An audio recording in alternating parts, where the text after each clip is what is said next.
ஆண்டவராய் இயேசு கிறிஸ்துவ நாமத்தினால் உங்கள் யாவருக்கு என்னுடைய அன்பான வாழ்த்துக்களை நன்றிகள் நான் தெரிவித்துக் கொள்கிறேன். எலெயாசர் ஈசாக்குக்கு பெண் தேடி வந்த நிலையில பெண் அகப்பட்டாள். பெண் வேண்டும் என்று அந்த காரியங்களை சொல்வதற்கு முன்பதாகவே பெத்துவேலின் குடும்பம் லாபான் எலெயாசரை அழைக்கின்ற விதம் அற்புதமாக இருக்கிறது.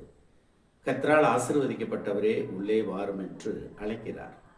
அது மட்டுமல்ல, என் எஜமான் குமாரன் ஈசாக்குக்கு ரெபக்காள் வேண்டும் என்று கேட்கப்படும் போது லாபன் சொல்லுகிற பெத்துவேல் சொல்லுகிற வார்த்தைகள், இந்த காரியம் கர்த்தரால் வந்தது, நாங்கள் நலபலம் ஒன்றும் சொல்லக்கூடாது என்று எதிர்பார்த்து காத்திருந்ததைப் போல அவருடைய பதில் அமைந்திருக்கிறது.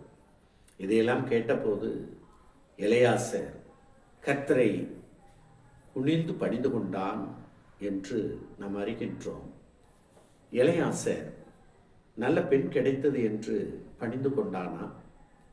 ஆபிரகாமின் தேவன் தன்னை வழிநடத்தி வந்த விதம் அற்புதமாய் இருக்கிறதே என்று பணிந்து கொண்டானா? அல்லது தெய்வ பயம் எலெயாசருக்கு இருந்ததினால் பணிந்து கொண்டானா? தேவனுக்கு நாம் நன்றி சொல்லுவோம்.